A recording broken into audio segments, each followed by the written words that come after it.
नमस्कार मित्रों। आज का हमारा विषय है RPSC first grade second paper educational psychology और इसकी जो फर्स्ट इकाई है वो हम पढ़ रहे हैं। और फर्स्ट इकाई का जो नाम है जैसे शिक्षण अधिगम में मनोविज्ञान का महत्व। और इस इकाई को जैसा आपने पाठ्यक्रम में देखा है 4 भागों में बांट रखा है, तो ये आज उसका दूसरा भाग है। इससे पहले हम जो पहला बिंदु है इस इकाई का अधिगम करता वो पूरा पढ़ चुके हैं और वहाँ भी मैंने आपको अच्छी तरह समझाया था कि अधिगम करता और शिक्षक और शिक्षण अधिगम और विद्यालय प्रभावशीलता ये प्रथम इकाई के 4 बिंदु हैं।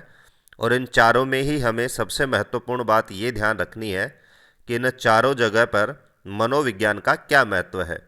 तो जैसे पहले यूनिट में हमने देखा कि मनोविज्ञान का जो महत्व है अधिगमकर्ता के लिए, वैसे ही शिक्षक के लिए क्या महत्व है और शिक्षक के संबंध में क्या क्या महत्वपूर्ण विचार हैं, शिक्षक की क्या क्या विशेषताएं होनी चाहिए, किन किन बातों का उसे ध्यान रखना चाहिए, इन सारे बिंदुओं पर आज इस वीडियो में हम चर्चा करेंगे। तो ये पहले इकाई का जो दूसरा भाग है शिक्षक। तो सबसे पहले शिक्षक की कुछ परिभाषाएं, कुछ विशेषताएं हैं जो अलग अलग व्यक्तियों, मनोवैज्ञानिकों या संस्थाओं द्वारा दिए गए हैं। उनको सबसे पहले मैंने यहाँ पर वीडियो में शामिल किया है क्योंकि कई बार इनसे संबंधित परिभाषाओं से संबंधित प्रश्न आ जाए तो भी आपका प्रश्न यहाँ से सही होगा। तो सबसे पहले लिखा हुआ है कि एक शिक्षक वास्तविक रूप से तभी शिक्षण कर सकता है जब वह स्वयं अध्ययनशील रहता हो। तो जलता हुआ दीपक ही दूसरे दीपक को प्रज्वलित कर सकता है, ये इसी का एक दृष्टांत देकर इन्होंने समझाया है। और ये जो परिभाषा दी है, ये जो विचार दिया है, इस विचार को देने वाले हैं रविंद्रनाथ टैगोर। तो रविंद्रनाथ टैगोर जी कहते हैं कि एक शिक्षक वास्तविक रूप से तभी शिक्षण कर सकता है, शिक्षण का मतलब तभी वह छात्रों को पढ़ा सकता है अच्छी तरह से जब वह स्वयं अध्ययनशील रहता हो, जब वह लगातार अपनी विषय का अध्ययन करता हो। वर्तमान में क्या है, एक बार नौकरी लगने के बाद में धीरे धीरे अपने विषय से दूरी बनती जाती है क्योंकि हम स्वयं पढ़ते नहीं हैं और विद्यालय में जाकर के फिर जितना हमें आता है सिर्फ उतना ही हम कक्षा में अध्ययन करवा देते हैं। उससे हमारा जो विषय वस्तु का जो ज्ञान है वो भी दिन प्रतिदिन कम होता जाता है और हमारी जो प्रभावशीलता है वो भी खत्म हो जाती है। तो यदि हम चाहें कि हमारी प्रभावशीलता और हमारा जो व्यक्तित्व या विषय वस्तु का जो प्रस्तुतिकरण है वो शानदार बना रहे और हमारे व्यक्तित्व में निखार आए, तो हमें स्वयं अध्ययनशील रहना चाहिए। क्योंकि उदाहरण देकर इन्होंने बताया कि जलता हुआ दीपक ही दूसरे दीपक को प्रज्वलित कर सकता है, यानी एक बुझे हुए दीपक से हम दूसरा दीपक नहीं जला सकते। ठीक उसी तरह से बिना हम पढ़े हुए छात्रों को यदि पढ़ाएंगे तो वो इतनी सफलता नहीं दिलाएगा जितनी हम चाहते हैं। तो आपको ये विचार ध्यान रखना है, ये विचार दिया है रविंद्रनाथ टैगोर ने। दूसरा विचार है कि शिक्षक के व्यक्तिगत गुण, उसकी शैक्षिक योग्यताएं, उसका व्यावसायिक प्रशिक्षण और उसकी स्थिति जो वह विद्यालय और समाज में ग्रहण करता है, अपेक्षित शिक्षा के पुनर्निर्माण में सबसे महत्वपूर्ण तत्व है। और ये जो विचार दिया है ये है माध्यमिक शिक्षा आयोग ने। माध्यमिक शिक्षा आयोग ने कुछ महत्वपूर्ण तत्व बताए हैं जिन तत्वों की सहायता से अपेक्षित शिक्षा का पुनर्निर्माण कर सकता है शिक्षक। तो आपको ध्यान रखना है कि शिक्षा के पुनर्निर्माण में सबसे महत्वपूर्ण तत्व जो शिक्षक के लिए आवश्यक हैं वो कौन कौन से हैं।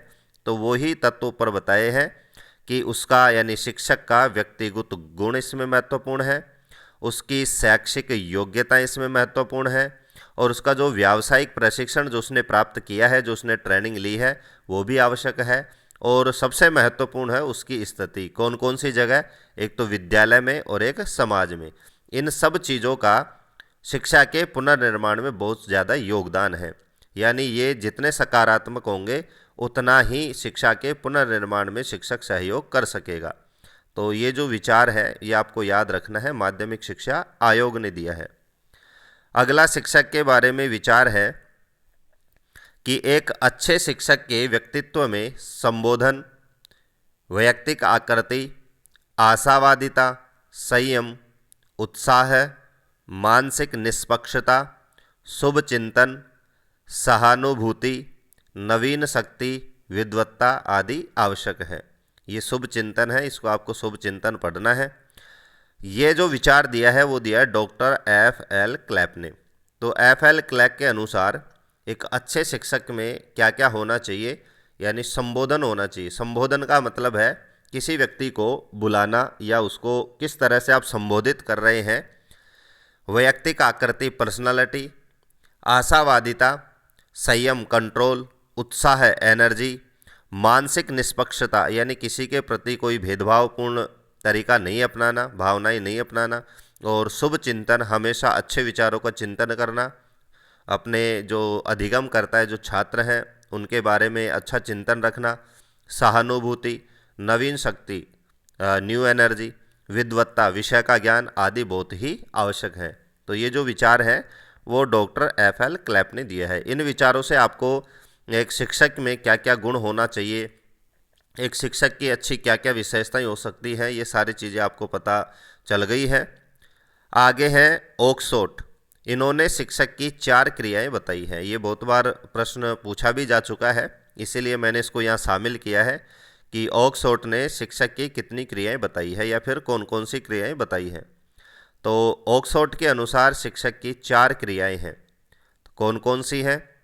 तो पहली क्रिया है सूचनाओं का संप्रेषण। संप्रेषण का मतलब है भेजना, यानी शिक्षक के पास जो सूचनाएं हैं, जो ज्ञान है, उनको अधिगमकर्ता तक पहुंचाना। ये पहली क्रिया है। दूसरी क्रिया है विषय संबंधी सूचनाओं का संप्रेषण। और यदि विद्यालय के प्रसंग में हम बात करें और हम छात्रों और विद्यालय के प्रसंग में यहाँ पर हमारा जो सिलेबस है उसको पढ़ रहे हैं, तो सबसे महत्वपूर्ण है कि विषय संबंधी सूचनाओं का संप्रेषण, यानी विषय वस्तु का जो वो पाठन करवा रहा है, शिक्षण करवा रहा है, उसको छात्रों तक अच्छी तरह से पहुँचाना। तीसरा है सूचनाओं का ज्ञान, यानी जिन सूचनाओं को, जिस जानकारी को वो छात्रों तक पहुँचा रहा है उसका ज्ञान शिक्षक को अच्छी तरह से होना चाहिए, तभी वह उसको अच्छी तरह से और छात्रों के अनुसार, छात्रों की रुचि के अनुसार, छात्रों के स्तर के अनुसार वहाँ तक पहुँचा सकता है। तो अध्यापक को सूचनाओं का ज्ञान होना चाहिए। और पाठ्य वस्तु के लिए अनुदेशनात्मक प्रक्रिया का उपयोग, जो अनुदेशनात्मक जो हमारे पाठ्यक्रम में भी है कि कौन कौन से ऐसे तरीके हैं जिनसे पाठ्य वस्तु को प्रभावशाली बनाने के लिए हम उपयोग कर सकते हैं। तो उन सारे जो प्रक्रिया हैं, अनुदेशनात्मक जो प्रक्रियाएं हैं, अनुदेशनात्मक जो विधियां हैं, उनका उपयोग शिक्षक को करना चाहिए। तो ओकसोट ने ये 4 प्रक्रियाएं बताई हैं: सूचनाओं का संप्रेषण, विषय संबंधी सूचनाओं का संप्रेषण, सूचनाओं का ज्ञान और पाठ्य वस्तु के लिए अनुदेशनात्मक प्रक्रिया का उपयोग। उसके बाद में है कि शिक्षक को प्रबंधक की संज्ञा भी दी गई है। ये एक जनरल विचार है, ऊपर व्यक्तियों के विचार थे, ये एक बिल्कुल जनरल है कि शिक्षक को प्रबंधक की संज्ञा दी गई है, क्योंकि विद्यालय में शिक्षा का जो प्रबंधन है, शिक्षा की जो व्यवस्था है, वो शिक्षक द्वारा ही की जाती है। इसलिए सबसे बड़ा जो शिक्षा का जो प्रबंधक है वो शिक्षक को माना गया है। शिक्षक को जॉन लेटिन से भी संबोधित किया गया है। एक शब्द है जॉन लेटिन। तो यहाँ पर पूछ सकता है कि जॉन लेटिन किससे संबंधित है, तो उसमें ऑप्शन दे देगा अधिगमकर्ता, शिक्षक, या फिर और 2 ऑप्शन रख देगा। तो जॉन लेटिन से भी शिक्षक को संबोधित किया गया है, और ये 2 शब्दों से मिलकर बना एक शब्द है, जिसमें जॉन का अर्थ है छात्र और लेटिन का अर्थ है विषय। तो इसे भी आपको ध्यान रखना है कि दोनों शब्दों का यहाँ पर क्या अर्थ है। उसके बाद में है कि शिक्षक शब्द संस्कृत की शिक्ष धातु से बना है, यानी संस्कृत में जितने भी शब्द हैं उनका निर्माण धातुओं से होता है और उनका जो मूल है वो धातु ही रहती है, और उसी के अनुसार उनका अर्थ भी निर्धारण होता है। तो यहाँ पर शिक्षक शब्द भी शिक्ष धातु णउल प्रत्यय से बनता है, जो प्रत्यय आपके संस्कृत में चलते हैं, जिसका अर्थ होता है सीखना और सिखाना। तो शिक्ष धातु का अर्थ होता है सीखना या सिखाना। तो इसी तरह से शिक्षक का अर्थ हो जाएगा सिखाने वाला। कर्ता अर्थ में णउल प्रत्यय करेंगे तो शिक्षक शब्द बन जाता है। तो ये थे शिक्षक के बारे में कुछ विचार, परिभाषाएं और उसको कौन कौन सी संज्ञा दी गई है। उसके बाद हम देखते हैं शिक्षक के गुण या विशेषताएं। तो इन्हें 3 प्रकारों में बांटा गया है। तो शिक्षक की जो विशेषताएं हैं या शिक्षक के जो गुण हैं उनको हम कितने भागों में बांट सकते हैं? 3 भागों में उनको बांट सकते हैं। तो कौन कौन से हैं? तो सबसे पहला उनमें से है ज्ञानात्मक विशेषताएं, यानी ज्ञान से संबंधित जो विशेषताएं हैं उनको हमने पहले प्रकार में रखा है। और इसके अंतर्गत कौन कौन सी विशेषताएं आती हैं, क्योंकि तथ्यात्मक प्रश्न में यहाँ पर जब अलग अलग विशेषताओं को बांटा जाए तो वहाँ पर उसके लिए बहुत ही महत्वपूर्ण बिंदु है। तो ज्ञानात्मक विशेषताओं में शिक्षक की विशेषताएं आती है उच्च शैक्षिक निष्पत्ति वाला, यानी एक अच्छा शिक्षण का निष्पादन करने वाला उसको होना चाहिए। छात्रों से परिचित, यानी जहाँ पर वो शिक्षण करवा रहा है वहाँ पर उसे एक एक छात्र से परिचित होना चाहिए।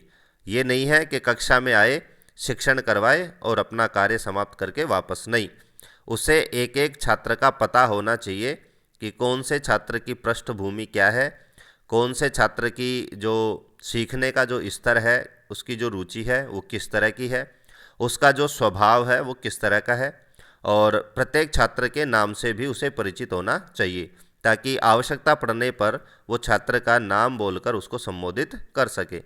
तो ये एक ज्ञानात्मक विशेषताओं में सबसे महत्वपूर्ण विशेषता है।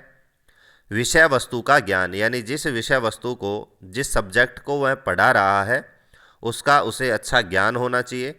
और विषय वस्तु की अच्छी तैयारी, यानी अभी जो हम चर्चा कर चुके हैं कि वही अध्यापक अच्छा शिक्षण करवा सकता है जो स्वयं अध्ययनशील रहा हो, रविंद्रनाथ टैगोर के अनुसार।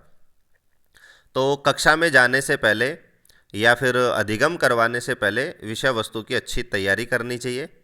और प्रभावशाली प्रस्तुतिकरण, और ये जो प्रभावशाली प्रस्तुतिकरण है वो इसी बिंदु पर निर्भर करता है कि शिक्षक अपने विषय वस्तु की कितनी अच्छी तैयारी करके और जा रहा है।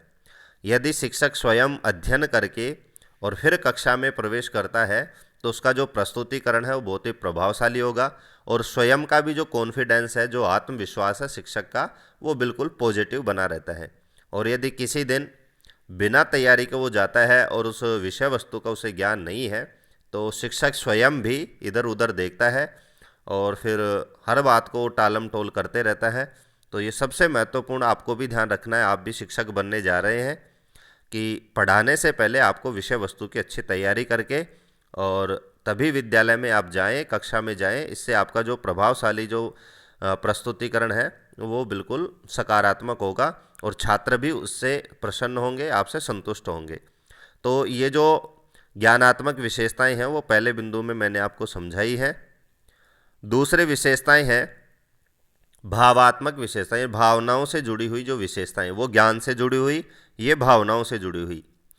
इसमें शिक्षक के जो संवेग हैं, जो हम आगे पढ़ेंगे संवेगों के बारे में, रुचियाँ, व्यक्तित्व, उत्साह, समन्वय यानी कॉम्बिनेशन, प्रेरणा आदि, यानी किन किन प्रेरणाओं के माध्यम से वो शिक्षण करवा रहा है, उसकी क्या रुचियाँ हैं, शिक्षक का व्यक्तित्व कैसा है, और शिक्षण करवाते समय या फिर विद्यालय में या कक्षा कक्ष में शिक्षक का उत्साह कैसा है। तो स्वयं यदि उत्साह से युक्त होंगे, उत्साह से भरे हुए होंगे तो स्वाभाविक है कि वो छात्रों को भी उत्साह दे सकेंगे, उत्साह से भर सकेंगे।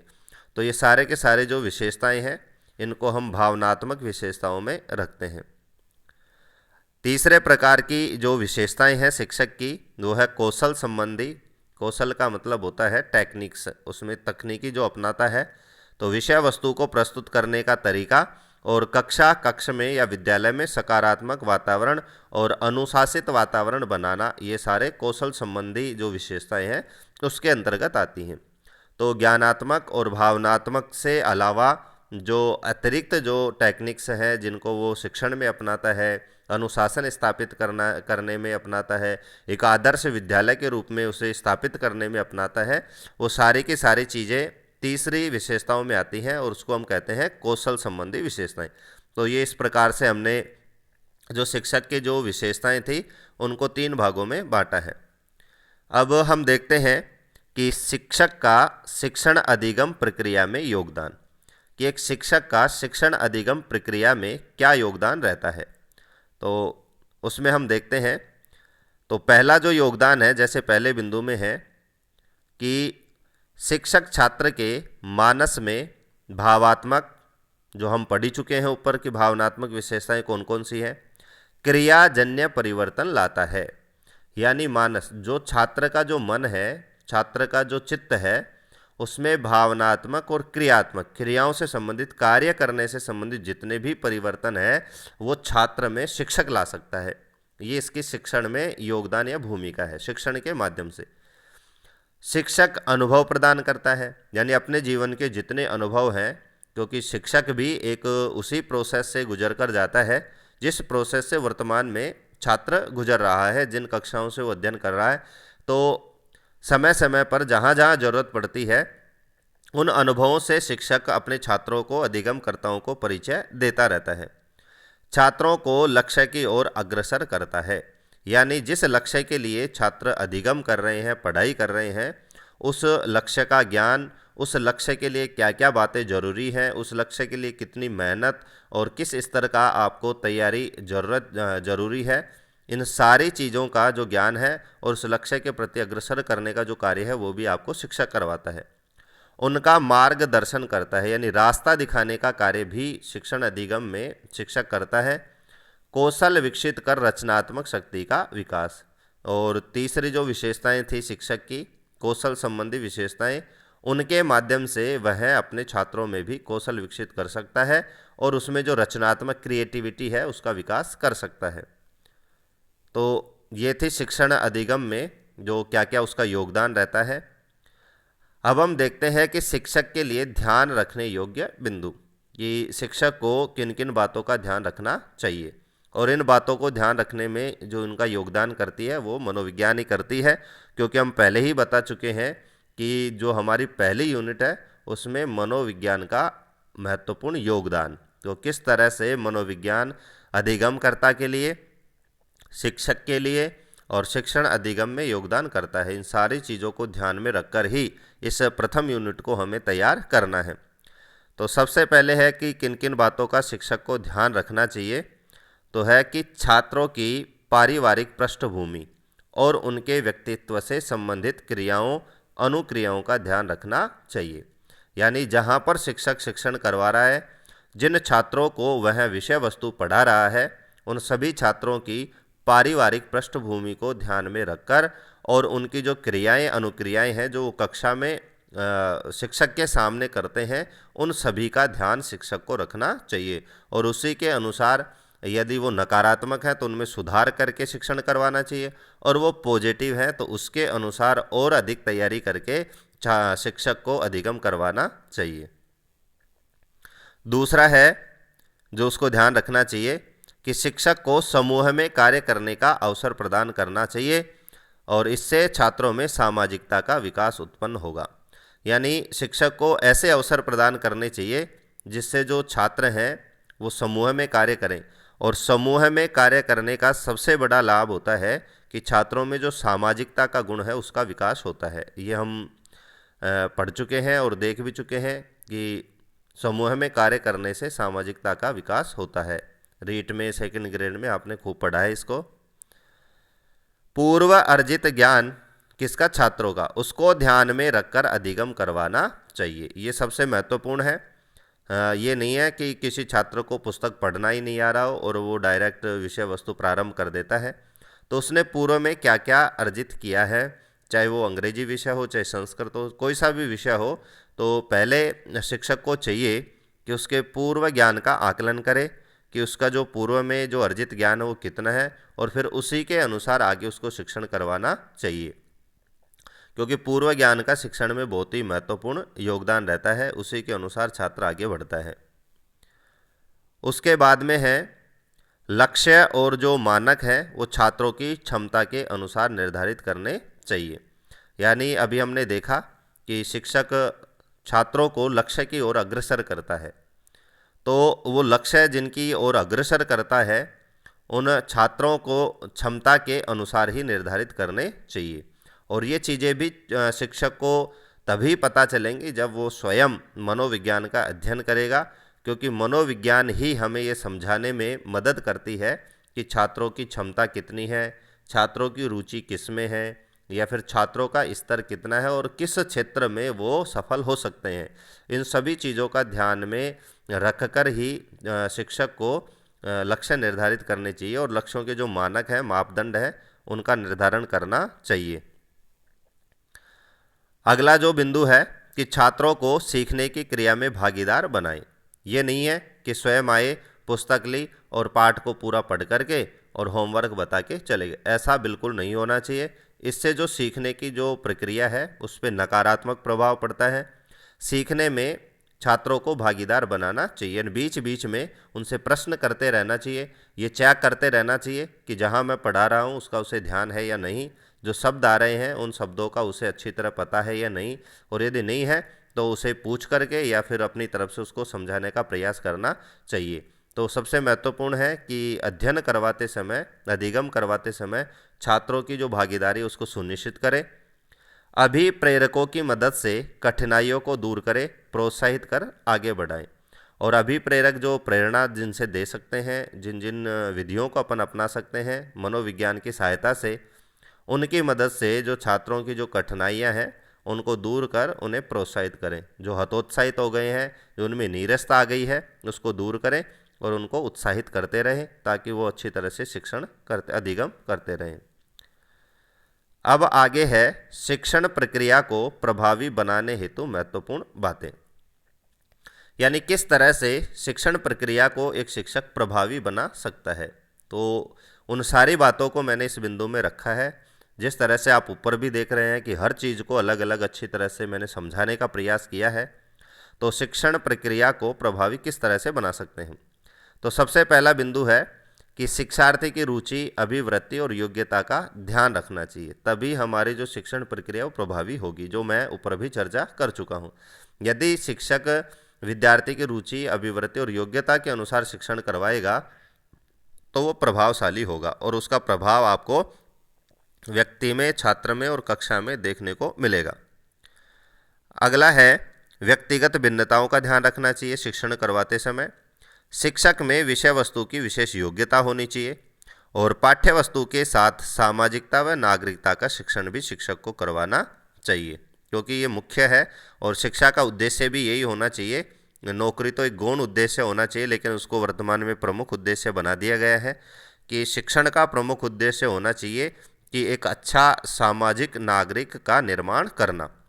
और यदि एक अच्छा सामाजिक नागरिक का निर्माण होगा तो अपने आप ही सारी जो व्यवस्थाएं हैं जीवन निर्वाह की, नौकरी को अपने आप कर सकता है।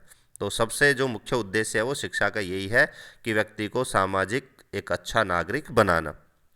परिस्थितियों के अनुसार छात्रों में समानुकूलन का गुण और समझ विकसित करना, यानी जैसी भी परिस्थिति है, जिस परिस्थिति में आप शिक्षण करवा रहे हैं और अधिगम कर रहा है, उसी परिस्थिति के अनुसार उनको समाकुलन के गुण का विकास करना चाहिए, समझ विकसित करनी चाहिए।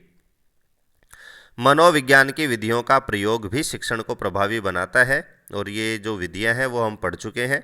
जो हमारे सिलेबस से पहले 2-3 परिचयात्मक वीडियो थे उसमें हमने सारी शिक्षण विधियों को पढ़ा है, कौन सी शिक्षण विधि कौन से मनोवैज्ञानिक ने दी है और इसमें क्या क्या विशेषताएं होती हैं, किस तरह से इसका प्रयोग होता है, सब चीज़ों को हमने वहाँ पर देखा है। शिक्षक व शिक्षार्थी में परस्पर संवाद, और शिक्षक या शिक्षार्थी में परस्पर संवाद होता है, यदि बातचीत होती रहती है शिक्षण के दौरान तो भी हमारे शिक्षण को हम प्रभावशाली बना सकते हैं।